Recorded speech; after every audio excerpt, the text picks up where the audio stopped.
Bien, vamos a dedicar este día a la parte metodológica. Yo les decía a ustedes que uno de los trabajos en los que yo me estoy concentrando ahora último es justamente en la documentación de la imagen y la forma de utilizar la imagen como documento.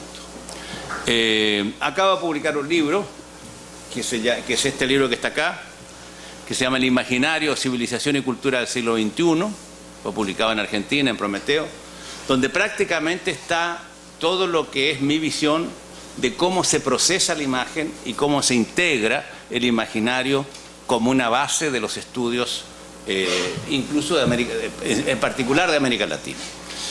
Yo les decía a ustedes que he tenido experiencias en que me han demostrado la documentación que se puede extraer de una imagen, que incluso cambia la visión de muchos acontecimientos.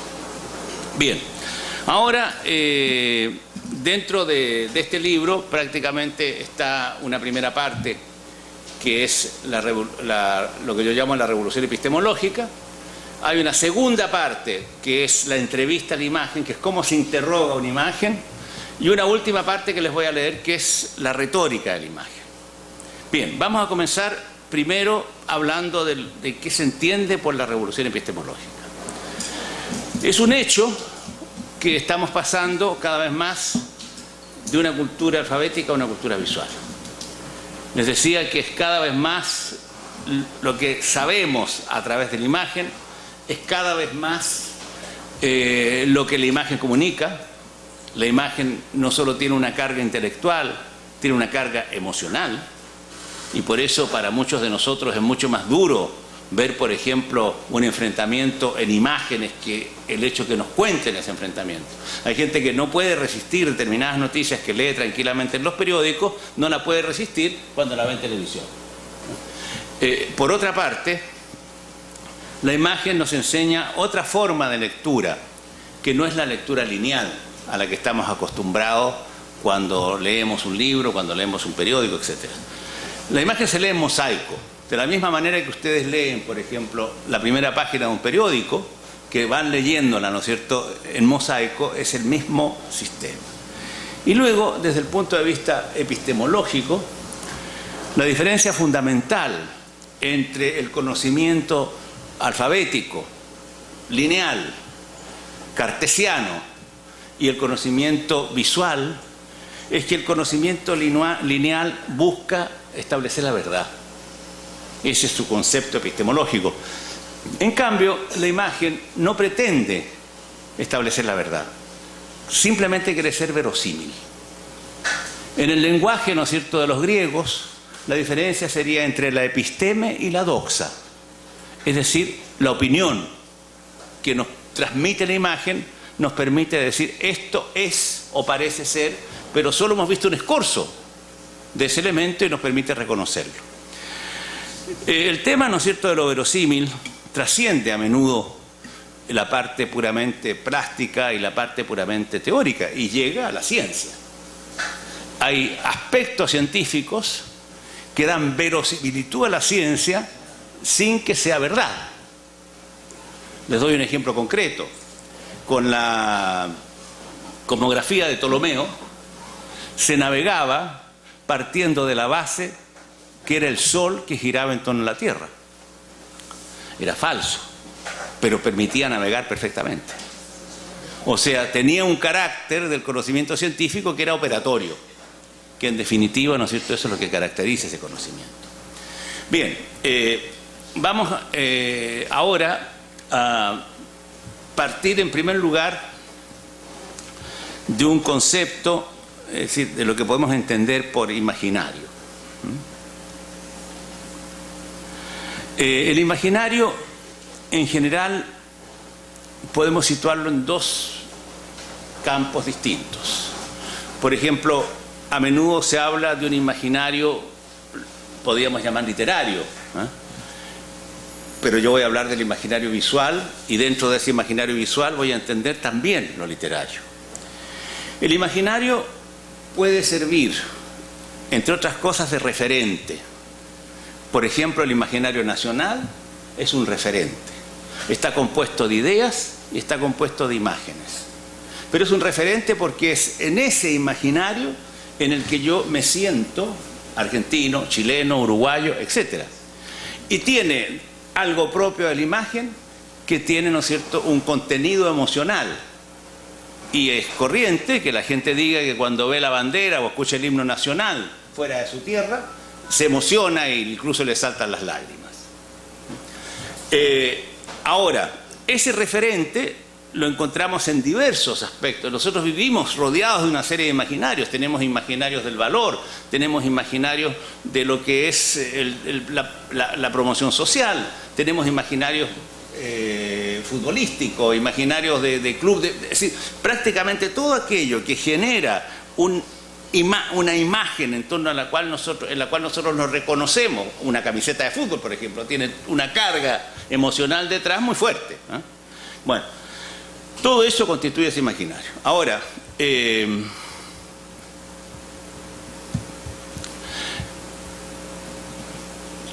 grandes líneas,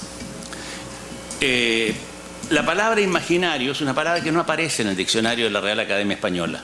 No sé si aparece en los diccionarios portugueses. El vocablo alude solo a lo que existe en la imaginación, reservando para imaginería la expresión de las figuras que existen en la imaginación. Imaginería precisa, y estoy hablando del diccionario de la Real Academia Española, que es mi referencia. Imaginería precisa del diccionario es el conjunto de imágenes literarias usadas por un autor, escuela o época. Está claro que en el diccionario de la Real Academia Española el concepto de imaginario se restringe a la literatura. Pero si lo ampliamos a la imagen física, guardando lo que es la relación in genere con las acepciones anteriores, estas nociones son las que mejor expresan la forma como se presentan las imágenes, sean ellas plásticas o literarias, y cualquiera sea su soporte, valor o calidad estética. Sin olvidar las imágenes mentales guardadas en nuestra memoria o agazapadas en el inconsciente. En suma, alude el término imaginario a un mundo, una cultura y una inteligencia visual que se presentan como un conjunto de íconos físicos o virtuales. Se difunden a través de una diversidad de medios e interactúan con las representaciones mentales. Evidentemente que nosotros tenemos un banco de imágenes dentro de nosotros. Y eso nos permite un reconocimiento. Por ejemplo, yo entro acá, ¿no es cierto?, veo caminando una persona por la espalda y digo, es él yo. Es decir, que mi imagen mental me lo reconstruye para que yo lo pueda reconocer. Y ahí, ¿no es cierto?, y no solo reconstruye, ¿no es cierto?, su físico, reconstruye su forma de hablar, reconstruye, es decir, me introduce inconscientemente una serie de historias que completan, ¿no es cierto?, ese reconocimiento. El imaginario estudia la imagen estableciendo la relación entre forma y función, sin olvidar, y esto es una cosa fundamental, que la imagen tiene un carácter polisémico. Es por eso, ¿no es cierto?, que la imagen es simplemente verosímil. La historia del arte, hay una diferencia fundamental entre la historia del arte y el imaginario. La historia del arte se ocupa de lo bello, el imaginario del sentido. Lo que no quiere decir que no pueda captar ambos aspectos. Es decir, lo bello en la medida que también tiene sentido, o en la medida que el sentido se transforma. Por ejemplo, nosotros tenemos una serie de imágenes que vienen del Renacimiento que adquieren, por ejemplo, con la publicidad un sentido diferente, porque son utilizadas o porque tenemos una percepción diferente.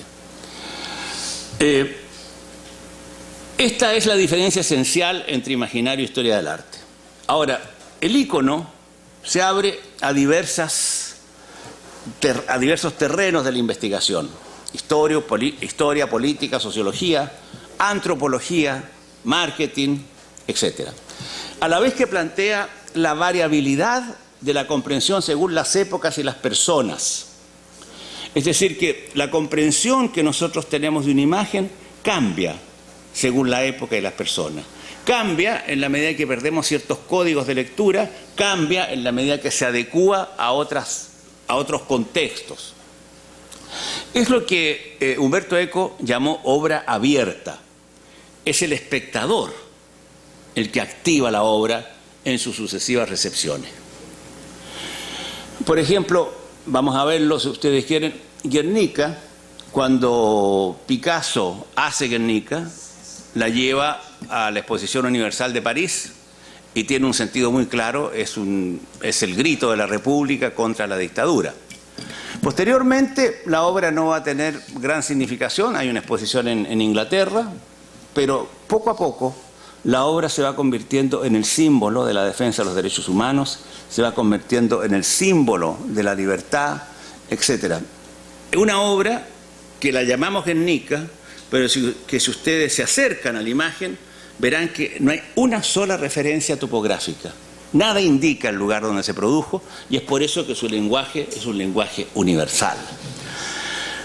El imaginario se ocupa tanto de la creación y utilización de imágenes para informar, convencer, seducir o legitimar un proceso, cuanto de la influencia de la imagen y de la documentación visual en la cultura, en las disciplinas académicas y en las maneras de pensar. Cuando digo que se ocupa para informar, convencer y seducir, es evidente que una de las características de la imagen, en particular si es utilizada en publicidad, es seducir. Tiene que seducir al consumidor. Cuando es utilizada, ¿no es cierto?, desde el punto de vista político, tiene que convencer o tiene que imponer, según sea el régimen político que utiliza la imagen. Ustedes saben que, por ejemplo, las imágenes que utilizaba el fascismo estaban destinadas a imponer un pensamiento, como a su vez las imágenes que le imponían a los judíos estaban destinadas a precisar, a denunciar la condición de judíos. Todo eso tenía un discurso detrás que era muy fuerte. Ahora, hablábamos, ¿no es cierto?, que hay una transición epistemológica entre la palabra y la imagen. Es sin lugar a dudas que en las últimas décadas esta transición se ha acelerado. Cada vez es más, ¿no es cierto?, lo que la imagen nos aporta. Hay un tema fundamental, entonces, entre lo que es el ícono y lo que es el logo. Sin embargo, vivimos sin lugar a dudas en lo que se llama la civilización de la imagen. Pero sería un error pensar que dentro de la civilización de la imagen va a desaparecer el texto, que esto se hace en detrimento de la escritura. La imagen va a donar nuevas formas de escritura.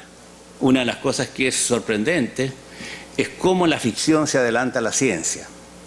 Cuando ustedes ven hoy en día, ¿no es cierto?, lo que Google propone, que propone, ¿no es cierto?, la Biblioteca Universal, que propone un libro que es capaz de tener, ¿no es cierto?, 2 millones, el libro electrónico es capaz de tener 2 millones de libros y lo van a sacar dentro de poco a la publicidad. En realidad lo que estamos viendo es la realización de algo fantástico que un día imaginó Borges cuando habló de la Biblioteca de Babel, donde no había ningún libro que tuviera principio ni fin, cuando habló del libro escrito en la arena que no tenía soporte, y dentro de ese campo estamos realmente entrando, ¿no es cierto?, en un libro en que la imagen y el texto empiezan a unirse estrechamente. Bien, digamos, la imagen da todo, salvo el nombre. Y en algunos casos, como en la fotografía, el nombre importa. O también en algunos casos en la pintura. Cuando el nombre está en contrapunto con la imagen, el nombre es sustancial. Lo que es cierto, y esto es algo que tenemos que tener presente, y por eso que la información visual es muy fuerte, lo que es cierto es que los medios visuales tienen la ventaja de que pueden compactar determinados conceptos en un tiempo 4 veces menor que el discurso tradicional. Es decir, es la economía de la información lo que nos permite utilizar la imagen mucho más claramente. Vamos a ver ahora el tema de percepción, comunicación y multiculturalidad. ¿Puedes poner la primera imagen, por favor? Bueno, ¿qué es lo que ven ahí ustedes? ¿Una? Cebra, ¿no es cierto? Por darles un dato, ¿no es cierto?, de la fuente, es una página de Corto Maltés. No sé si ustedes ubican a Corto Maltés, ¿no es cierto?, una historia que hizo Hugo Pratt y que realmente es un personaje extraordinario. ¿Por qué? ¿Cuál es el interés de mostrar, ¿no es cierto?, una cebra? Justamente para mostrar que no voy a hacer la experiencia con ustedes, la experiencia la han hecho los antropólogos, para mostrar que las diferentes culturas perciben la naturaleza de forma diferente, al igual que las diferentes épocas. Ustedes saben, un gran teórico del arte, Böllfing, se formuló que no todo es posible en cada época, que no todo es posible pensarlo en cada época. Por darles un ejemplo muy claro, nosotros, Brasil, hasta el año 88 no pensaba, ¿no es cierto?, que la esclavitud pudiera ser algo contra los derechos humanos, puesto que existía. Nosotros, cuando ustedes tal vez son muy jóvenes, no lo vieron, pero Elio, que es mucho mayor que yo, sí tuvo ocasión de verlo, recordarán que había una película que se llamaba Lo que el viento se llevó, ¿no? ¿Recuerdan la negra que había en la película? La mama negra, ¿no es cierto? Bueno, esa era la representación del negro en el cine. Ahora, nadie hablaba de la belleza negra en esa época. Ustedes comprenden que desde de Lo que el viento se llevó a la Naomi Campbell, que hoy en día reina en las pasarelas, hemos cambiado la percepción de la belleza y hemos descubierto una belleza negra que durante siglos el hombre no fue capaz de percibir. El último que la percibió fue Salomón, que se enamoró de la reina de Saba y que dice una frase muy linda, dice: eres bella, aunque seas negra. Pero desde entonces hasta la fecha, durante la época de la esclavitud en Brasil, la mujer brasilera tenía que andar convenientemente vestida, podía mostrar un poco el busto, no era pecado, el tobillo en cambio sí era mucho más erótico que el busto, pero la negra podía andar desnuda, porque en la plantación no representaba, ¿no es cierto?, algo que fuera diferente de lo que era, digamos, era un ser relativamente humano. Bien, entonces, esta forma de saber que en cada época pensamos las cosas de manera distinta, no se detiene ahí. En cada cultura pensamos las cosas y vemos las cosas de manera distinta. ¿Por qué les pongo esta imagen? Por una razón muy simple. Los antropólogos han detectado que si se le pregunta a un blanco cómo es una cebra, dice blanca con rayas negras. Y si se le pregunta a un negro cómo es una cebra, dice negra con rayas blancas. Por lo tanto, ¿no es cierto?, tenemos ahí una doble interpretación para describir el mismo fenómeno. Estamos hablando de la diversidad cultural. Nosotros estamos preocupados de la interculturalidad y yo estoy seguro que UNILA va a tratar ese tema como un tema importante porque es un tema básico dentro de nuestra América. Ahora, una magnífica metáfora de la diversidad cultural la proporciona una litografía. Por favor. Ubican esto. ¿Saben de quién es? Es de Escher, ¿no? La litografía se llama Relatividad y él mismo comenta lo que es la relatividad. Dice: 3 superficies terrestres se entrecortan en ángulo recto y seres humanos viven sobre cada una de ellas. Es imposible para los habitantes de mundos diferentes andar, sentarse o mantenerse de pie sobre el mismo suelo, pues tienen concepciones diferentes de lo horizontal y lo vertical. Es decir, es una magnífica metáfora de lo que podríamos llamar, ¿no es cierto?, la incomunicación cultural. Es una metáfora de lo que es, ¿no es cierto?, de Clash of Civilizations, incluso por utilizar el lenguaje de Huntington, etc. Esta incomunicación, ¿no es cierto?, que viene de esta cultura. La gran pregunta que uno se hace, ¿por qué interesa, ¿no es cierto?, que la imagen, puesto que la imagen no es solo un documento, la imagen también tiene vida y hace cosas. ¿Qué hacen las imágenes y cómo lo hacen? Las imágenes hacen cosas y las cosas que hacen dependen de la fuerza mental que puedan proyectar en el público. Así, por ejemplo, funcionan los símbolos religiosos y nacionales, como los animales alegóricos o totémicos. Por otra parte, más que los discursos especulativos a las grandes teorías políticas, aquello que ha contribuido a hacer avanzar los grandes temas del siglo XX ha sido la fuerza de las imágenes. Por ejemplo, es posible que los derechos humanos hayan avanzado mucho más a través de las imágenes que a través de los discursos. Sin lugar a dudas, el movimiento afro que luchó por la integración en los Estados Unidos y por los derechos civiles avanzó mucho más por las imágenes que por los discursos de Cleaver o de otros grandes teóricos, ¿no es cierto?, de la negritud. La moda afro, el Black is Beautiful, las imágenes musicales, todo, ¿no es cierto?, lo que en un determinado momento fue la música soul, el discurso de Martin Luther King, I have a dream, quedó grabado como una imagen, ¿no es cierto?, de una preocupación por el futuro. Es decir, que en un caso como ese fue mucho más fuerte la penetración de la imagen en las mentalidades para cambiar las mentalidades que lo que fue todas las teorías que podíamos presentar. Esa es la fuerza de la imagen.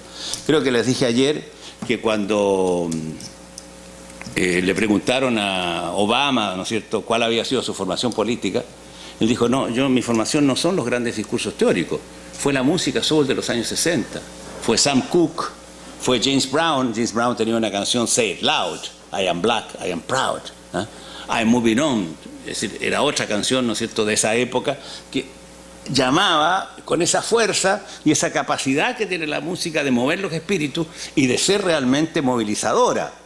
Es decir, el arte no tiene esa fuerza, el arte es otra forma de contemplarlo. La imagen puede ser movilizadora, pero sobre todo la música es esencialmente movilizadora. También el uso que se hace de los símbolos nacionales o políticos es importante para desarrollar el orgullo nacional, para desarrollar la identidad. Muchos de estos símbolos han sido recogidos en el discurso nacional.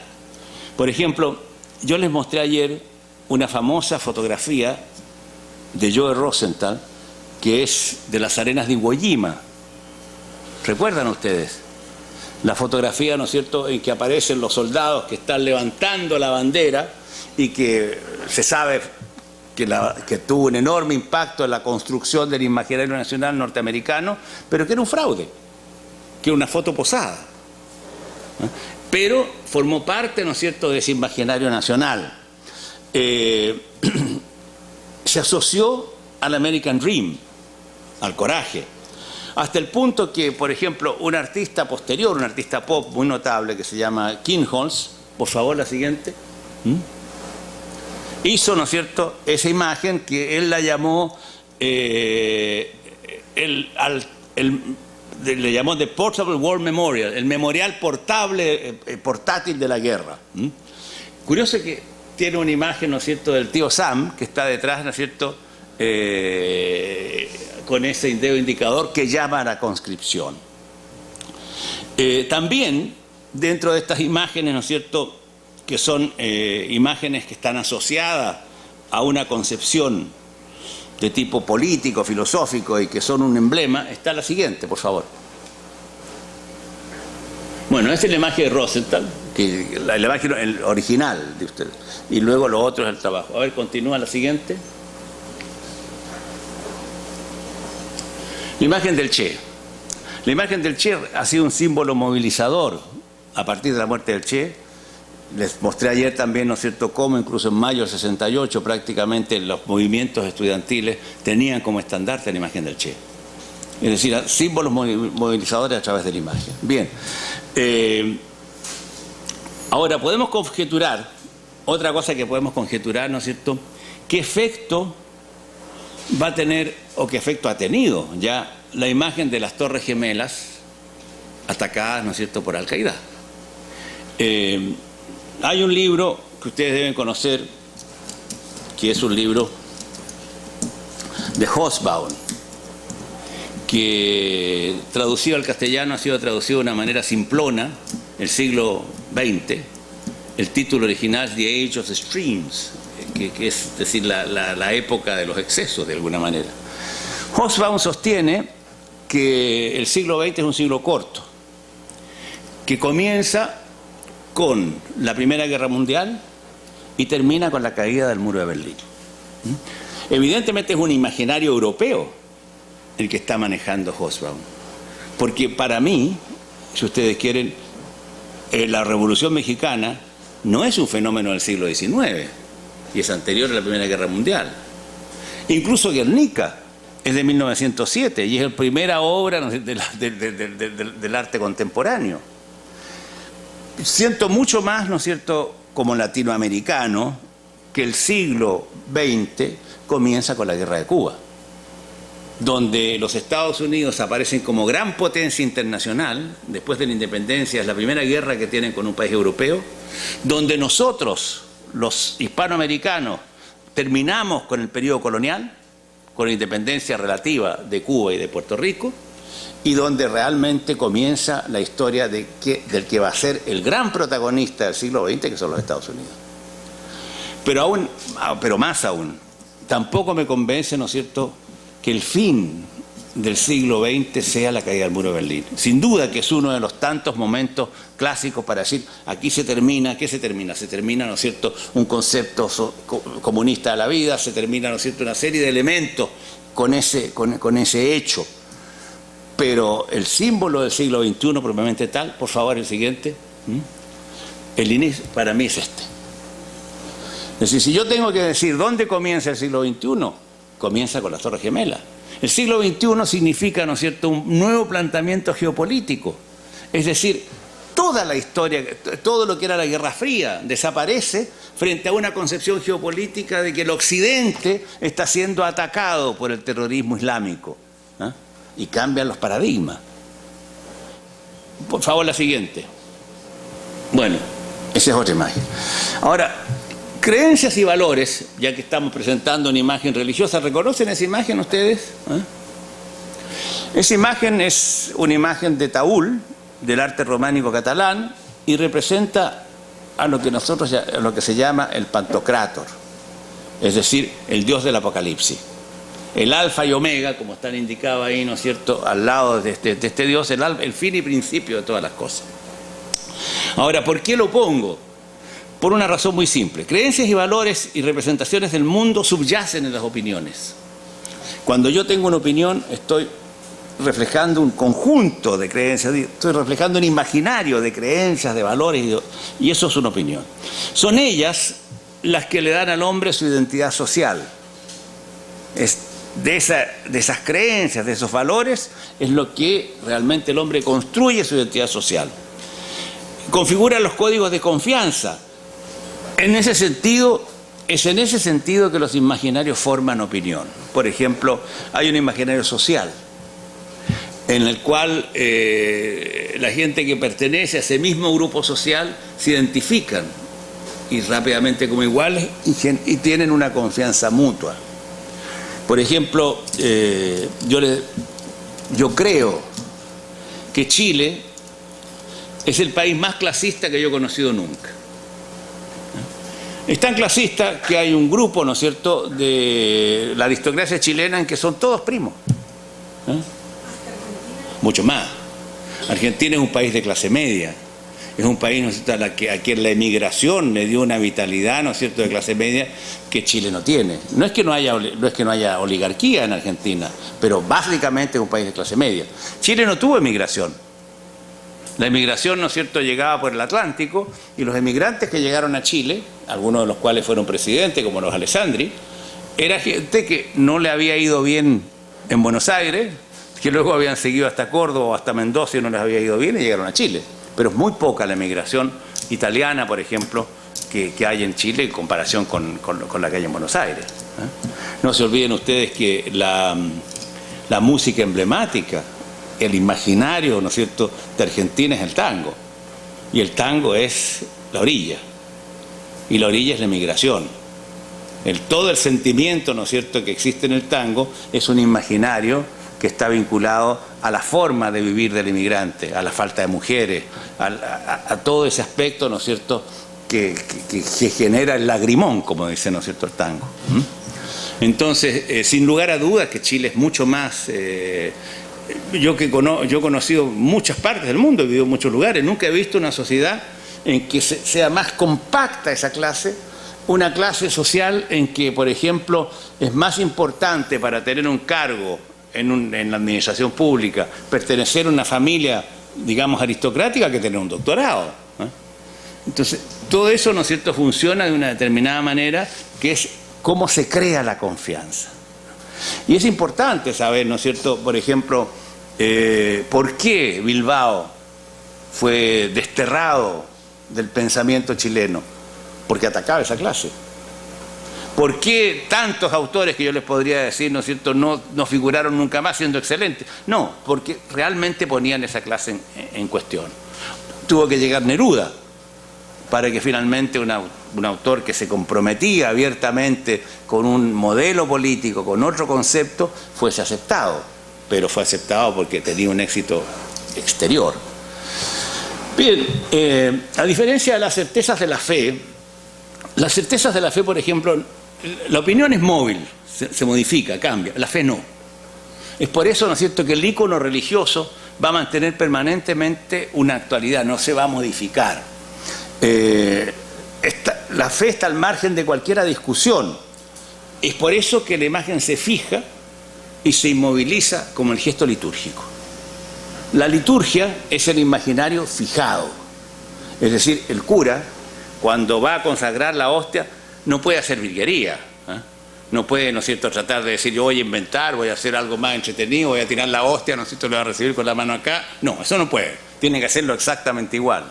Es por eso que el integrismo pide que el culto sea en latín, porque es una lengua muerta, es una lengua que no evoluciona, no hay posibilidades, ¿no es cierto?, de interpretar esa lengua, porque murió. En cambio, la lengua que planteaba la teología de la liberación era la lengua del común. Eso implicaba abrir el dogma a la interpretación. Todas esas cosas, ¿no es cierto?, a veces son muy sutiles, pero son cosas fundamentales para entender cómo funcionan las ideas y cómo funcionan las imágenes. Sí. Sagrada Família em Barcelona. Sí. Gaudí, né? Sí, claro. Como é que o senhor analisa as diversas obras dele? ¿De Gaudí? Sim. Bueno, Gaudí en primer lugar es un autor totalmente original. Totalmente original, y todo lo que él hace, ¿no es cierto?, está marcado por una originalidad en la cual hay ciertos antecedentes. Por ejemplo, hay una serie de líneas Art Nouveau que Gaudí utiliza, no solo en la Sagrada Familia, en el mobiliario. Si tú vas al Parque Güell, ¿no es cierto?, a la Casa Meliá, en fin, vas a ver, ¿no es cierto?, cómo hay esas modificaciones. Pero la gran línea es una línea Art Nouveau interpretada de una manera que hace que Gaudí entre a formar parte de la identidad catalana. Ustedes saben, ¿qué es lo que entra a formar parte de la identidad? Es bastante particular. Por ejemplo, no hay ninguna duda, y perdónenme que yo lo diga acá, que para los uruguayos Maracaná forma parte de la identidad. Es evidente. No hay duda. Los uruguayos, ¿no es cierto?, tienen una fuerte identidad futbolística y tienen dos acontecimientos. Yo me he hecho íntimo amigo de un personaje que todos conocemos, que ha sido un gran rector y ministro, ¿no es cierto?, de Uruguay, que se llama Brovetto, porque cuando nos conocimos empezamos a hablar de cosas serias y de repente caímos en el fútbol y nos dimos cuenta que era mucho más serio que de las cosas que estábamos hablando, ¿no? Y sobre todo él quedó muy fascinado porque, aparte de Maracaná, yo fui testigo y estuve en el estadio cuando se jugó un final de la Copa América, en que jugó, ¿no es cierto?, Peñarol contra River, y River iba ganando 2-0 al final, y entonces Carrizo, que era un arquero gigantesco de River, es decir, tomó una pelota con el pecho muy despreciativamente para los uruguayos, cayó la pelota, los uruguayos se enfurecieron. En esos momentos un ecuatoriano jugaba en Uruguay que se llamaba Spencer, y al poco tiempo llega Spencer y mete un gol de cabeza, ¿no es cierto?, contra Carrizo, se va encima de Carrizo y le dice, parala con el pechito ahora. Bueno, y luego viene, mira cómo goza, viene el segundo gol, empatan a 2, el tiempo complementario, y Uruguay gana 4-2. La verdad es que esos son dos acontecimientos que entran en la identidad uruguaya, ¿eh? Como hay personajes de historietas, Pelo Duro forma parte de la identidad uruguaya. Es decir, hoy va a entrar también cuando ganemos Argentina. bueno, no nos precipitemos. Viste, lo que demuestra, escucha, lo que demuestra cómo le estamos pisando el terreno al toro, ¿ves tú? Y ustedes están clasificados, ¿verdad? No, yo en esto soy latinoamericano.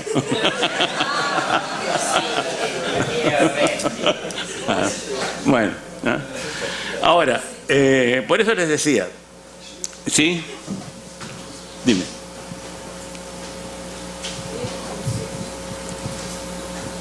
Professor, com relação à questão do futebol, o senhor não acha que esse imaginário popular é um pouquinho exacerbado pela própria mídia, pela própria comunicação privada, que tem muito interesse nesse tipo de atividade cultural? Exacerbado, dices tú. Hã? Exacerbado. Sim, muito. Na minha Sim? opinião, muito. Muito. ¿Y qué significa eso para ti, por ejemplo? Eso? Há interesses que não são propriamente populares, né? Sí. Não são propriamente, né, nesse tipo de atividade cultural, Sí. né, que é o futebol, na minha opinião. Bueno, pero eso no vale Eu solo... acho que essa marca, né, do brasileiro ou do argentino, né, eu não sei se é uma marca etnologicamente ou etnograficamente ou algo do tipo, ou que seja folcloricamente construída, assim. Eu acho que ela é muito da cultura de consumo do século XX, XXI, que faz com que esse tipo de espetáculo se torne midiático, interessante, né? Eu acho que esses grandes monumentos, que é o Maracanã, etc., foram construídos pensando-se desse ponto de vista. Embora, é lógico, a gente não pode negar, né? Acho que tem os dois lados. Nós não vivemos só no mundo das ideias, vivemos no mundo material também, né? Então a gente não pode negar que haja um veio cultural popular profundo, né, na arte do futebol, né? Mas o futebol como arte passa muito também pelo interesse midiático. Pero, bueno, mira, hay una cosa que es cierta. El fútbol tiene un valor emotivo impresionante. Basta ir a un estadio para darse cuenta que no hay, digamos, yo no discuto que posteriormente se pueda manipular muchos fenómenos, prácticamente todo.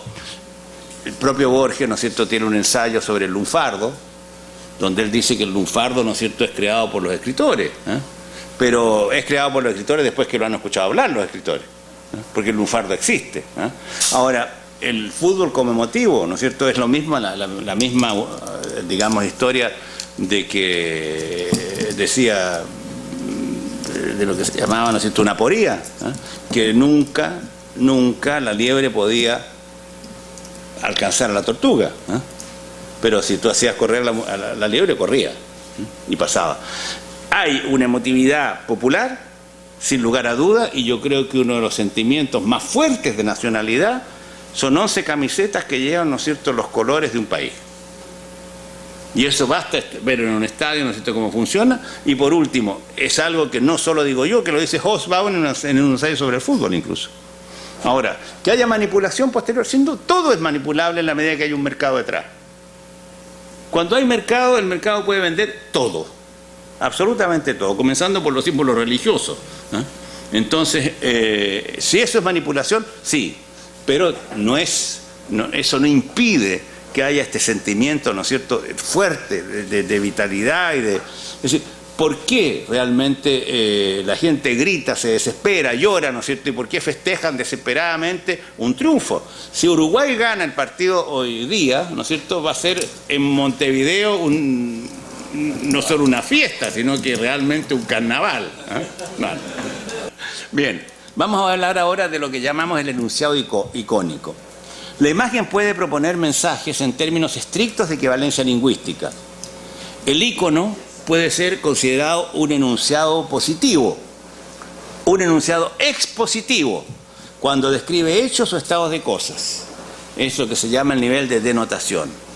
Es una representación que me dice algo. hay imágenes que son enunciados inductivos. ¿Qué quiere decir un enunciado inductivo? Que son utilizados para hacer algo, ¿eh? Algo que provoque un cambio en el estado de cosas. Por ejemplo, pon, si tú quieres, la imagen siguiente. Ese es un enunciado inductivo que está, ¿no es cierto?, destinado a convencer a la población de que debe ahorrar electricidad. Desde el punto de vista de la gráfica, es, sin embargo, ¿no es cierto?, una imagen compleja y poco eficaz. Mucho más eficaz es la siguiente. Veanla. Clic. ¿Ah? Eso no está lo suficiente negro la imagen, pero es eso lo que hace, ¿no es cierto?, que hay una síntesis muy fuerte de lo que se plantea. Esa es una imagen de la gráfica cubana de Beltrán. Hay asimismo los enunciados compulsivos, algo que te obliga a hacer una cosa. La siguiente, por ejemplo. Muchas gracias, profesor. Vean esta. I joined the Navy. Es un llamado a la conscripción durante la Segunda Guerra Mundial. Es compulsivo porque dicho en forma clara, ¿no es cierto? Fíjense ustedes lo que dice. I wish I were a man. Es decir, quisiera ser un hombre. I joined the Navy. Bueno, dicho de forma clara, es una mujer que lo está diciendo. Está convocando al hombre, ¿no es cierto?, a que vaya a la guerra. ¿Qué es lo que le está diciendo al hombre? Que no sea... ¿Cómo? Que no sea maricón. En el fondo, ¿ves tú? Ese es el texto absolutamente claro de esta imagen. Que vaya directamente a la guerra. Entonces, hay que saber, ¿no es cierto?, cómo funciona toda esta historia, porque además hay una falacia fundamental. Aparentemente la guerra es una fiesta, con una chica guapísima. Todo lo que es, ¿no es cierto?, el dolor de la guerra, todo eso está borrado para simplemente convocarlo, ¿no es cierto?, a la conscripción. Bien, ahora, cuando hablamos, ¿no es cierto?, de imágenes, y cuando tenemos que hacer el análisis de la imagen, es importante señalar los tiempos verbales. Las imágenes tienen tiempos verbales. Funciona distinguiendo gerundios, por ejemplo.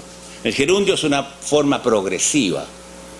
El gerundio es una utilización, ¿no es cierto?, muy corriente en los candidatos a un cargo político.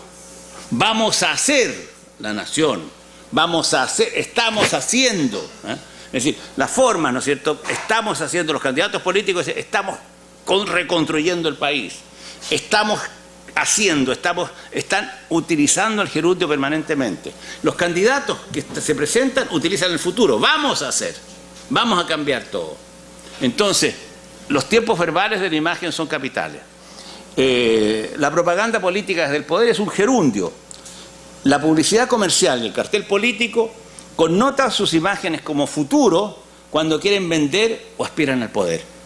Asimismo, el género utilizado para tratar la información aumenta o disminuye la capacidad persuasiva. Los géneros informativos son explícitos. Se recitan de modo indicativo. Lo que se le dice al espectador lo que debe creer y por qué. Se encuentra mucho de este tipo de imágenes, se encuentra en internet, en las cosas que uno le envíen, ¿no es cierto? Es decir, de forma explícita, lo que debe creer, lo que debe comprar, por qué debe comunicar a tal persona, etcétera, etcétera, etcétera. Toda cultura, sociedad o época vive con determinados consensos entre la imagen y la realidad. En algunas sociedades primitivas todavía... La hora del café. Claro, todavía no tienen teléfono móvil, por ejemplo. Bueno, es una orquesta, vale. Bueno, les decía que en algunas sociedades primitivas, a propósito, el consenso, le estoy hablando del consenso entre la imagen y la realidad. ¿No es cierto? En algunas sociedades primitivas, entre comillas primitivas, todavía los asistentes salen huyendo cuando en la pantalla de cine salta un león. ¿Por qué pongo primitiva entre comillas? Porque esto va más allá de lo que son las sociedades primitivas. Por ejemplo, cuando yo vivía en Chile, y cuando fue el Mundial del 62, llegaron a Chile los primeros televisores. Y yo le regalé un televisor a mi abuela. Y estaba en una habitación el televisor, y cuando mi abuela entraba a la habitación y había alguien hablando, mi abuela saludaba. Entonces, en una ocasión, yo llegué tarde y mi abuela estaba escuchando un debate político y le dije, abuela, vaya a acostarse. Y me dice, pero ¿y qué van a pensar estos señores que los dejo hablando solo? Entonces, y la última, ¿no es cierto?, que fue extraordinaria, estaba en una ocasión estaba Allende hablando y un grupo terrorista, digamos, puso una bomba y botó la torre de transmisión y se cortó la televisión. Y entonces siento una llamada telefónica de mi abuela y me dice, mira, ha pasado que yo estaba escuchando al señor Allende y se cortó la televisión, tú que eres amigo de él, dile que yo no lo corté. Entonces, como les digo, esto de lo primitivo, ¿no es cierto?, tiene muchas comillas que poner, ¿no es cierto?, frente al león que escapa, porque en el fondo es un problema cultural y un desfasaje cultural. Así como mi abuela, ¿no es cierto?, sufría el león, así yo sufro con el ordenador, porque cada vez que lo utilizo, ¿no es cierto?, me creo unos problemas enormes, y mi nieta, ¿no es cierto?, viene con un par de deditos gordos, tiene 10 años, le hace así al ordenador y me mira como diciendo, qué imbécil realmente. Y claro, tiene razón, es decir, yo estoy en otra posición porque cada época, cada cultura es capaz de manejar determinadas cosas, ¿no es cierto?, y que las otras culturas pierden esa razón. Bien. Ahora, la naturaleza de las imágenes. Cuando analizamos representaciones diversas, uno de los primeros pasos debe establecer de qué tipo de imagen se trata. Durante mucho tiempo las imágenes han sido consideradas como simples ilustraciones por los cientistas sociales, rara vez como un objeto en sí. El sustrato positivista y racionalista de la historia, yo creo que esto es muy importante, hacía pensar desde que era una especie de verdad axiomática, que no hay sentido en el espacio, que solo hay sentido en el tiempo. El positivismo solo busca el sentido en el tiempo. Y eso es justamente, ¿no es cierto?, la historia lineal.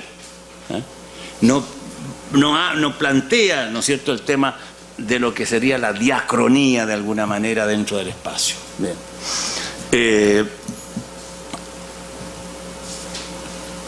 La imagen es también un texto, solo que se lee de manera diferente y nos entrega otro tipo de información.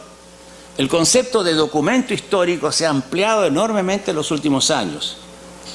El cambio de óptica de la nouvelle histoire es realmente trascendental. Muchas de sus investigaciones serían prácticamente imposibles sin el testimonio de la imagen. Y hay imágenes que nos remiten a la historia. No sé si ustedes han tenido ocasión de ver, o a lo mejor hasta de ir a Venecia y ver el carnaval de Venecia.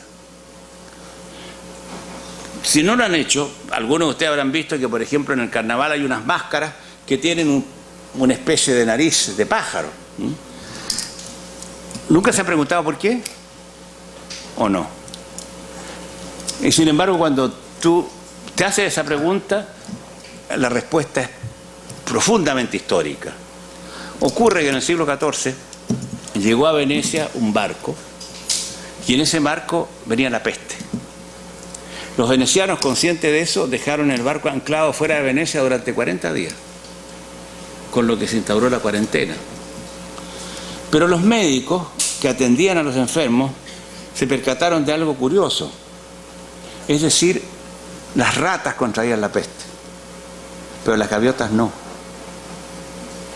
Entonces, como las gaviotas no contraían la peste, decidieron hacerse unas máscaras con picos de gaviota para luchar contra la peste. Claro, evidentemente le ponían, ¿no es cierto?, un filtro en la nariz, pero luchaban así contra la peste, se sentían defendidos contra la peste, ¿no es cierto?, con ese objeto. Y de ahí nació esa tradición, que en Venecia sigue repercutiéndose, ¿no es cierto?, cuando se hace el carnaval. En realidad, la efigie es un manifiesto, y para nuestros estudios es preciso saber distinguir con qué figura nos enfrentamos. Hay diversos tipos de imágenes. Podemos tratar con una imagen testimonial, con una imagen social o comercial, con una imagen de marca comercial o política. Por ejemplo, la imagen siguiente. Bueno, esto todavía estamos hablando, ¿no es cierto?, de los tiempos verbales. Esta es una imagen en imperativo. Digamos, es la primera imagen de la Primera Guerra Mundial, ¿no es cierto?, que hicieron los ingleses. Continúa, por favor. Esa es una imagen de marca. Ustedes quieren, está aludiendo exactamente a un partido político. Es absolutamente reconocible. 50 años, ¿no es cierto?, de la Revolución Socialista. Bien, si intentamos una clasificación, es preciso distinguir entre imagen documental e imagen activa. La imagen documental es simplemente algo que leímos como documento. La imagen activa es aquella que incita a hacer algo, que incita, que provoca. Por ejemplo, la siguiente, por favor. Esta es una imagen, un cartel que se hizo durante la Guerra de Vietnam. Es una imagen activa en la medida, ¿no es cierto?, que muestra lo que puede ocurrir si no se apaga oportunamente ese fósforo. Es decir, es una imagen que está vinculada al pacifismo. Es un discurso contra la Guerra de Vietnam. Vean ustedes de qué manera la imagen puede sintetizar la información. Es simplemente también una labor creativa, poder captar, ¿no es cierto?, ese discurso y transformarlo en una imagen. Una imagen activa es la imagen social. Evoluciona ligada a la recalificación ideológica que se opera en la sociedad occidental. Es decir, que la imagen activa, la imagen social, es en la medida, ¿no es cierto?, de que evoluciona la condición social, por ejemplo, pongamos de un obrero. Por la siguiente, por favor. Vean ustedes aquí, la imagen del obrero es un obrero politizado, es un obrero, ¿no es cierto?, que apunta hacia el futuro. Es un cuadro, ¿no?, que tiene el 37 aniversario de la Revolución Socialista de octubre. El obrero mira hacia el futuro. ¿Cómo evoluciona el obrero? Por la siguiente, por favor. La imagen del obrero en la sociedad de consumo, ¿cierto? Ya no mira hacia el futuro.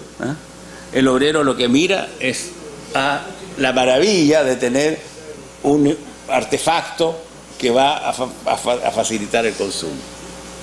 Bien, es decir, la imagen editorial también esquematiza gráficamente un argumento o una situación emotiva y discursiva. Por ejemplo, una imagen editorial es la que le vamos a mostrar ahora. La siguiente, por favor.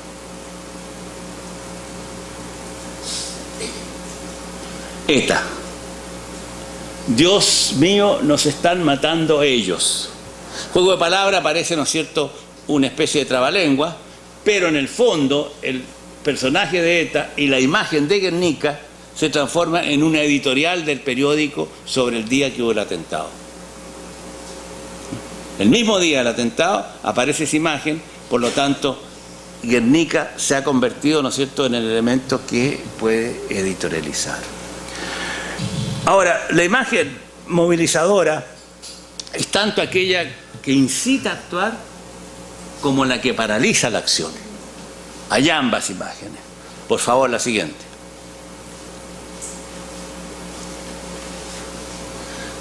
La imagen de la Revolución Cubana, ¿no es cierto?, que evidentemente llama a la revolución. Es una imagen heroica, avanzada. La siguiente, por favor.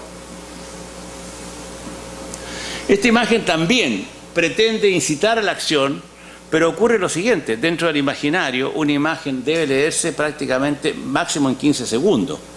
Y aquí hay un texto que es absolutamente imposible leerlo en 15 segundos porque es demasiado largo como discurso ideológico para ser visto, ¿no es cierto?, en el campo de la imagen. Continúa. Ahora, la imagen negativa existe asociada. Bueno, esa es una imagen testimonial. Es un testimonio de lo que fue la muerte del Che. Ahora, la imagen movilizadora, como les decía, que la acabamos de ver, la imagen negativa existe asociada de manera maniquea a una positiva, para sacralizar la imagen positiva. Por ejemplo, típica imagen negativa de la historia es la imagen del infierno. El infierno existe asociado al cielo para sacralizar el cielo.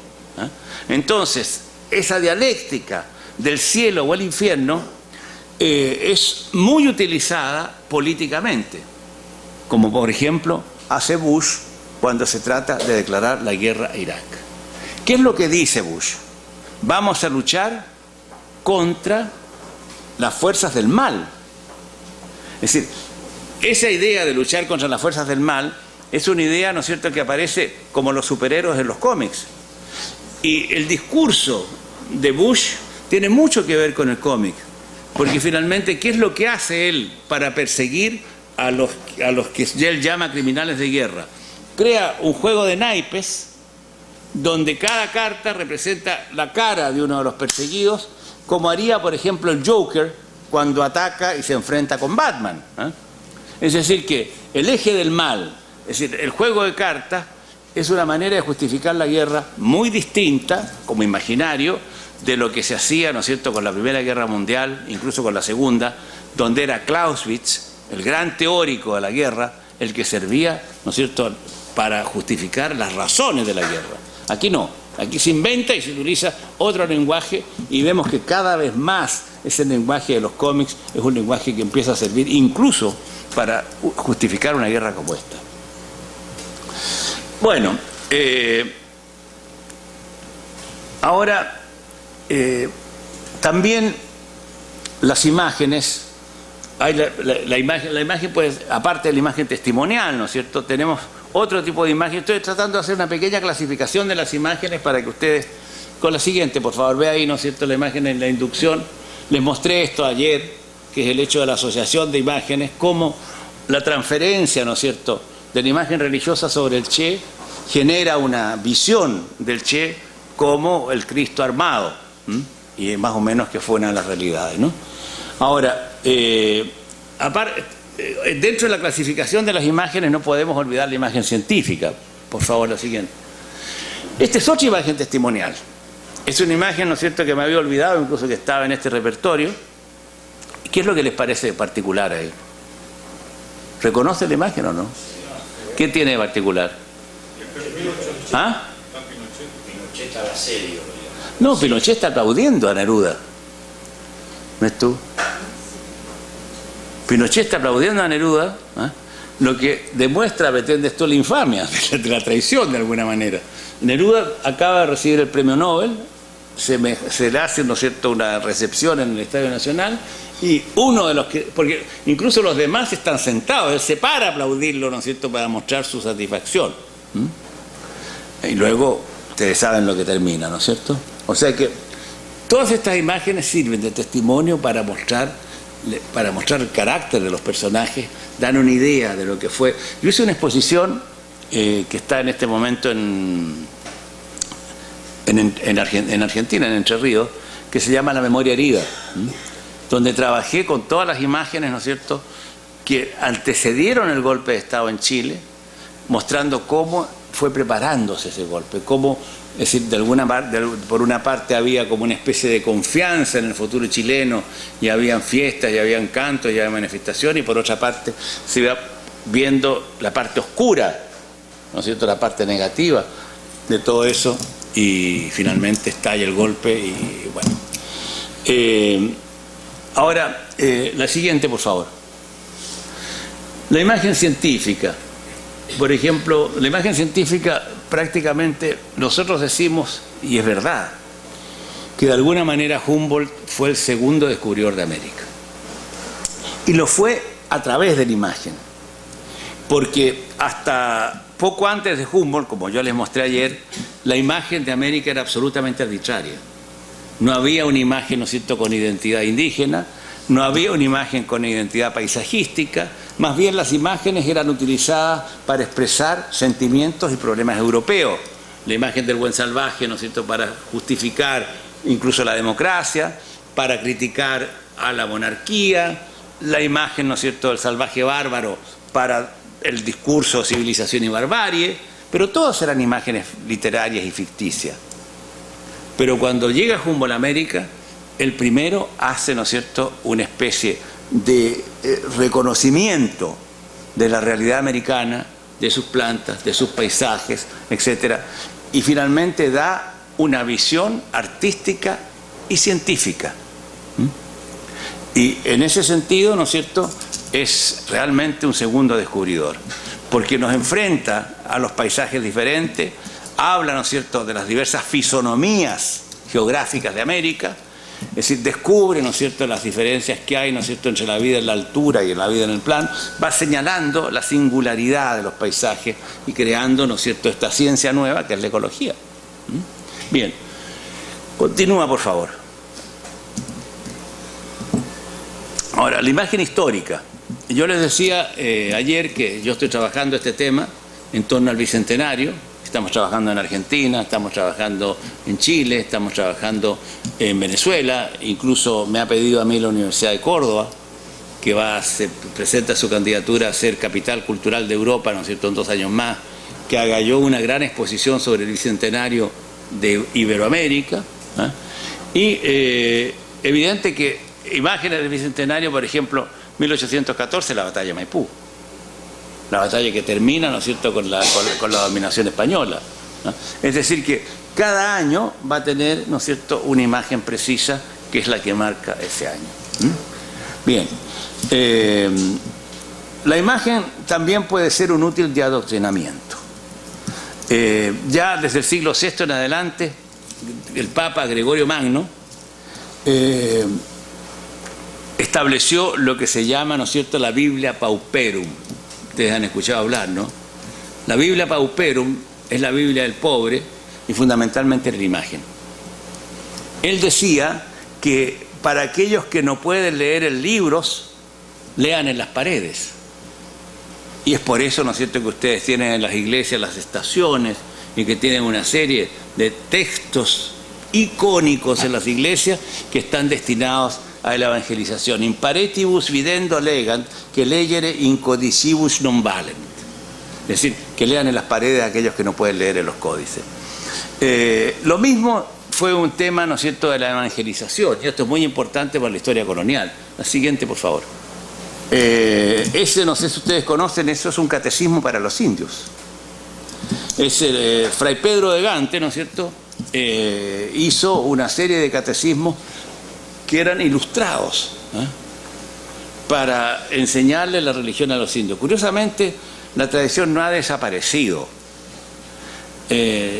Digamos, los latinoamericanos no somos indios, pero yo en una ocasión pasaron los mormones por mi casa y yo les pedí que me ilustraran, que me evangelizaran. Me interesaba a mí. E hicieron exactamente lo mismo. Sacaron, ¿no es cierto?, una especie de carpeta de esas de color rojo, y empezaron a ponerme figuritas así. Y entonces este era John Smith, y me hicieron una evangelización que para mí fue extraordinariamente ilustrativo, porque estaban funcionando de la misma manera que funcionaban, ¿no es cierto?, es decir, los jesuitas con los indios en una época. Ahora, la siguiente es otra imagen, ¿no es cierto?, que también está destinada, la imagen del Cristo sufriente. Es una imagen que está realmente digna de ser analizada en nuestra historia de América. Ustedes saben que Boff trabaja mucho en cristología. Es uno de los grandes conocedores de la cristología. Y él ha señalado algo que hace mucho tiempo, ¿no es cierto?, es decir, aparecía como claro, de que toda la conquista de América se hace con la imagen del Cristo de Velázquez, o diversas versiones. El Cristo en la cruz, el Cristo sufriente. Que rara vez y casi nunca hay imágenes del Cristo resucitado, porque las imágenes del Cristo sufriente son imágenes que convocan a aceptar el dolor, porque en definitiva nadie, ningún indio, por mucho que lo hayan pateado, sufre más, ¿no es cierto?, de lo que sufrió Cristo en la cruz. Y la imagen del Cristo resucitado puede incitar a la rebelión, porque implica, ¿no es cierto?, que es la necesidad de levantarse de la tumba y enfrentarse al mundo. Entonces, esas concepciones, ¿no es cierto?, a veces muy sutiles de lo que es la historia, se descubren en la imagen y no se descubren en los textos, ¿no es cierto? Esa es una de las cosas que es importante tener claro. Sí, por favor, la siguiente. ¿Ubican esto o no? Martí, sí. ¿Y quién tiene en sus brazos? ¿Ah? ¿Cómo? Un niño, ¿no? ¿Quién es ese niño? Ese niño es Elián. ¿Recuerdan ustedes cuando poco antes del triunfo de Bush se produjo el tema del Elian, el niño que salió con su madre, ¿no es cierto?, escapando de Cuba. La madre se ahogó y salvó al niño porque lo dejó, ¿no es cierto?, en la única rueda que había para que llegara a Miami, y el niño fue casus bellis. El padre, ¿no es cierto?, apoyado por Fidel, pidió la devolución del niño. La gente de Miami se negó a devolver el niño. Hubo un lío bastante complejo, intervinieron los gobiernos. Finalmente, ¿no es cierto?, Clinton decidió devolver el niño a Cuba, y de alguna manera eso implicó el triunfo de Bush en las elecciones. Porque los cubanos de Miami, que votaban demócrata permanentemente, votaron republicano. Ganó por 200 votos, o sea que no era una cosa de broma. Por lo cual podríamos decir que Fidel fue el gran elector de Bush. Claro, de alguna manera, ¿no es cierto?, si sacamos esa conclusión, estaríamos en esa línea. Bueno, ahora, ¿por qué es esa imagen?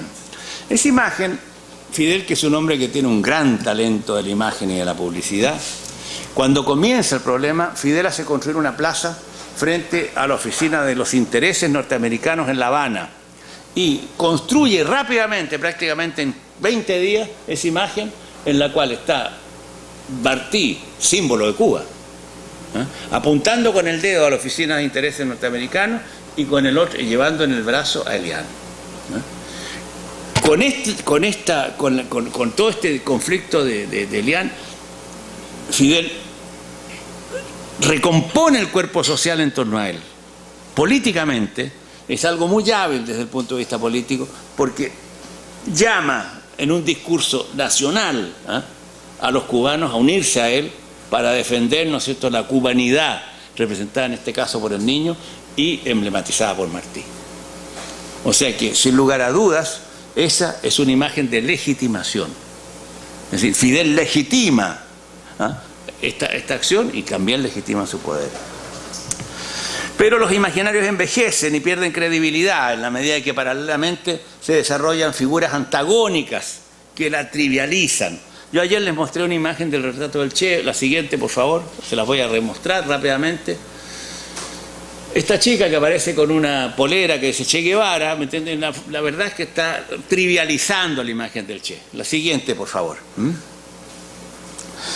A veces, esta imagen fuerte en imperativo, ¿no es cierto?, es una imagen absolutamente de la Segunda Guerra Mundial, está copiada de la imagen inglesa, de la primera que ustedes acaban de ver, y es una imagen que se ha repartido y mostrado muchísimas veces. La imagen se ha ido gastando. La siguiente, por favor. Ha ido,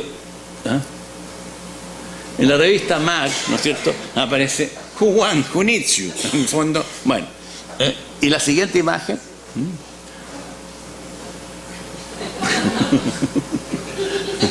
Durante la guerra de Vietnam, I want you out. Entonces, la verdad es cómo la imagen se va trabajando todo el discurso político a través de la imagen. ¿De acuerdo?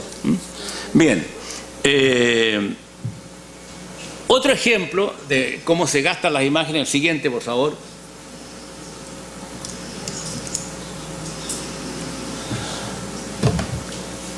Esto lo conocen ustedes, el estudio de Colombia, ¿no? El escudo de Colombia. ¿Qué tiene de particular? Tiene de particular, ¿no es cierto?, el escudo de Colombia tiene varios registros. El primer registro es el Canal de Panamá. El segundo registro es el gorro frigio, que representa la República y la democracia. El tercer registro es el cuerno de la abundancia, luego libertad y orden, y finalmente el cóndor. Bien. Un artista colombiano tomó el escudo de Colombia y dijo: frente al Canal de Panamá no tenemos canal. Frente al gorro frigio que representaba República y democracia, no tenemos ni República ni democracia. Frente al cuerno de la abundancia, no tenemos abundancia. Frente al lema libertad y orden, no hay ni libertad ni orden. Y frente al cóndor, y tampoco quedan cóndores. O sea, ¿qué queda del país, ¿no es cierto?, después de ese análisis? ¿Qué promete el país en su símbolo? ¿Cuánta mentira, ¿no es cierto?, nos lanza el discurso nacional, que a veces, ¿no es cierto?, ni siquiera nos percatamos? Es difícil que los colombianos se den cuenta de que todo lo que está en ese escudo, ¿no es cierto?, no existe. Bien. Hay imágenes dogmáticas, son aquellas que afirman como verdad un hecho establecido, histórica, política o litúrgicamente, pero que es discutible. Constituye la base de la credibilidad de lo que llamamos la opinión pública o el sentido común. La opinión pública y el sentido común es muy contrario al pensar. La opinión se blinda, aunque cambie, ¿no es cierto?, se modifique, pero no implica necesariamente, tener opiniones no quiere decir que uno piensa, son cosas diferentes. Bien, imágenes sincréticas son las que concilian representaciones que pertenecen a doctrinas diferentes. El sincretismo puede ser religioso, pero también estético. Se habla de sincretismo entre divinidades africanas y americanas y en el santoral cristiano. San Lorenzo y Changó son, y a usted en Brasil, ¿no es cierto?, el sincretismo religioso con las divinidades africanas es riquísimo. San Lorenzo, Changó y Yemayá, es decir, San Lorenzo y Changó están sincretizados, Yemayá y Santa Bárbara por otra parte. En Bolivia hubo entre el santoral cristiano y los ángeles una creación del único santo original de América que existe. En América se creó un solo santo y fue producto, ¿no es cierto?, de la idea de que los santos eran portadores de fuerzas y potencias que tenían las divinidades precolombinas. Y ese santo creado en América y que todavía existe en la artesanía, yo personalmente lo colecciono porque me fascina, es el que ustedes van a ver ahí, el siguiente. No, eso primero no van a ver, eso es el producto del sincretismo religioso entre lo africano y lo occidental. Es una imagen del Cristo en el huerto de los olivos. ¿Eh? Vean ustedes en qué consiste el sincretismo. La representación africana tiene gramáticas formales diferentes de la representación occidental. Por lo tanto, lo que el artista desarrolla son los órganos que están realizando la acción. En este caso, el rezar tiene la boca y las manos. ¿Entienden? Bueno, es decir, y es una imagen, ¿no es cierto?, de lo afroamericano. El siguiente, por favor. Y aquí tienen el ángel del arcabuz, ¿no es cierto? Es un ángel boquirrubio, con faralaes de encaje, alas de colores, ¿no es cierto?, un chaquetón estofado de oro y de plata, un sombrero, ¿no es cierto?, emplumado. No hay otro ángel parecido en Europa. Es un ángel, es una cosa que solo existe en Ecuador, Perú, Bolivia, el norte de Argentina y el norte de Chile. Es el área de producción de este ángel, todavía hoy se ha mantenido como... Ahora, ¿por qué les hablo del sincretismo y sobre todo de la diferencia, ¿no es cierto?, de las gramáticas formales? A menudo yo me he dado cuenta, y tuve justamente con esto una discusión con un antropólogo que trabajaba en México y estaba analizando una imagen que existe, ¿no es cierto?, en Chichén Itzá, que es la imagen donde hay una serie de personajes, ¿no es cierto?, que caminan en torno a un río, donde hay rucas, cabañas, etcétera, dan toda la vuelta al río, hay una serie de canoas que dan vuelta por el río, etcétera. Él interpretaba, ¿no es cierto?, la imagen, señalando que era la vida en un pueblo de México, de la época precolombina, maya. Pero él interpretaba la imagen con una gramática formal inadecuada, porque él veía la imagen como unidad de tiempo. Y la verdad es que la perspectiva occidental tiene unidad de tiempo, porque cuando yo creo el espacio tridimensional sobre una superficie bidimensional, yo tengo que congelar el tiempo, incluso cuando me sacan una foto. Ahora son más rápidas, pero antes me decían no te muevas. Los artistas lo primero que le decían a la modelo, no te muevas. Bueno, entonces, en ese sentido, es esa unidad de tiempo que nosotros seguimos viendo muchos objetos. Pero las sociedades precolombinas no tenían unidad de tiempo. Las sociedades precolombinas introducían el tiempo en la imagen. Por lo tanto, eso puede no ser un pueblo, puede ser un viaje, donde los diversos personajes son el mismo personaje que está en distintos momentos de tiempo en otro espacio, recorriendo el espacio. ¿Comprenden? Por lo tanto, el análisis, y en particular en este caso la antropología, todo eso, de la imagen, es fundamental saber cuál es la gramática formal con que se realiza la imagen. Bien, ahora, la imagen, ¿no es cierto?, de marca es la identidad que acredita la calidad de un producto, un tipo, un estereotipo, etc. La información que las imágenes se supone que deben suministrar difiere enormemente de una época a otra. La visualización de la información era mucho menor en el pasado, así como eran las posibilidades del público de comprobar su exactitud. Un momentito.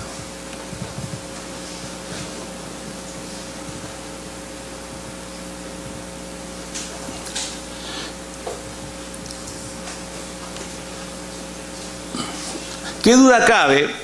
Cuando les mostré yo la vez pasada en la Ciudad de México, Tenochtitlán, dibujada por Durero, ¿no? ¿Recuerdan?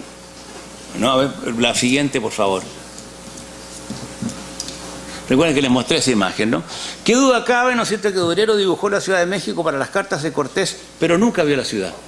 Simplemente adaptó un concepto de ciudad a su representación.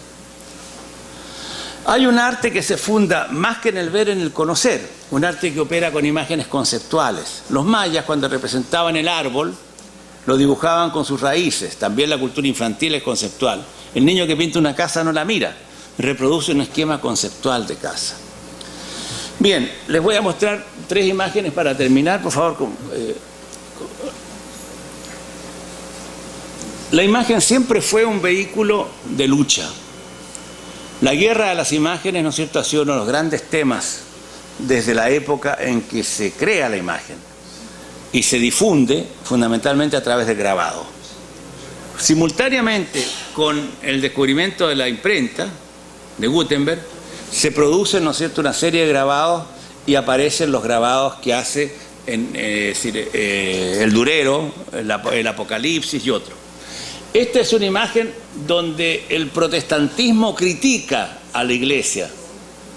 La iglesia es una especie de monstruo, medio burro, medio asno, digamos, tiene una serie, mujer, ojo, el tema, digamos, para disminuir aún más el tema de la iglesia es femenino, tiene garras de pájaro, un pie de quino, etc. Bueno, y ese grabado es el grabado que Lutero lanza para desprestigiar el papado. Y el papado, la siguiente, por favor, le responde con esta imagen en que el diablo está tocando una gaita que es la cara de Lutero. Es decir, hay una manipulación y una fuerza muy fuerte. Resulta, esta guerra de imágenes puede realmente explicar muchísimo de la historia del protestantismo. Como la guerra de imágenes que se produce antes de la guerra hispano-cubana, permite también explicar la guerra, como les decía a ustedes, de la manera siguiente. Continúa, por favor.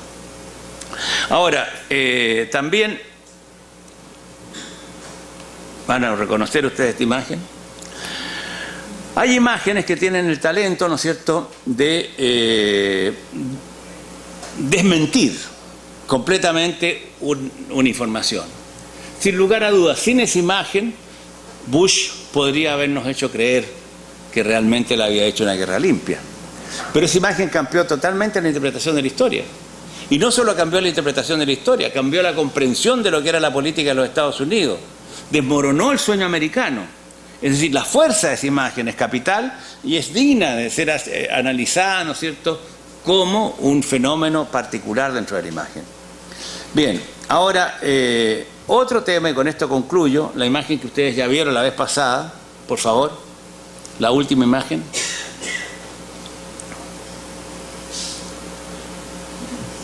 ¿Por qué les pongo, ¿no es cierto?, esta imagen, ¿no es cierto?, particular? Porque Disney es un ejemplo sobresaliente de cómo la imagen puede manipular ideológicamente. Uno se pregunta por qué tantos niños y adultos aman a Disney. Porque crea un imaginario de seducción basado en la evasión de lo cotidiano. Disneylandia es una versión... ¿Ustedes han ido a Disneylandia, alguno de ustedes? ¿O no? Es una versión moderna de Jauja. Digamos, Disney maneja, es maestro, lo que yo llamo la cultura de la inocencia. Es decir, mistifica sus objetivos con alusiones al entretenimiento, la inocencia y la pureza y en nombre de esos valores es capaz de amordazar el pensamiento, que es lo que él busca. Bajo el aspecto de cultura de la inocencia, el análisis un momentito. El análisis ideológico de la imagen nos permite descubrir en las películas de Disney una cantidad de cosas no obvias, capaces de ilustrar el funcionamiento de la producción cultural del yo consciente o del inconsciente. En los parques temáticos de Disney predominan los valores de la familia tradicional. Se invoca a la familia Wasp. En el Rey León, no sé si ustedes, creo que se los comenté ayer, las voces de las hienas son de negros, de actores negros. Los estereotipos raciales y culturales son un tema recurrente en sus películas. En Los Tres Caballeros, como hemos visto, el estereotipo latinoamericano. En La Canción del Sur, los estereotipos del negro. En Aladino, todos los malos tienen cara de árabe, pero salvo Aladino, que es el personaje principal, tiene una cara occidental y tiene un gorro diferente. En Pocahontas hace una lectura de la historia de América en que finalmente los indios y los conquistadores puritanos se abrazaban y se besaban, cuando saben, ¿no es cierto?, que fue uno de los grandes genocidios de la historia. Es decir, mantiene, ¿no es cierto?, esa cultura, a través de esa imagen, de ese barniz de inocencia, mantiene ese discurso cultural. Para concluir, ¿no es cierto?, y justamente por eso estamos tratando este tema, hoy no es posible mantener sentido crítico sin ser capaz de desmontar la imagen. Para ello es necesario conocer los recursos de interpretación del imaginario y desvelar los mecanismos de seducción. La imagen opera por la seducción. Y justamente esos mecanismos de seducción son los que nosotros tenemos que ser conscientes, que nos pueden llevar a cometer grandes errores o nos pueden llevar por la nariz, ¿no es cierto?, a donde el que crea la imagen quiere llevarnos. Bien, propongo que hagamos una pausa, ¿no?, porque ya hemos avanzado bastante. ¿Ah? Vale.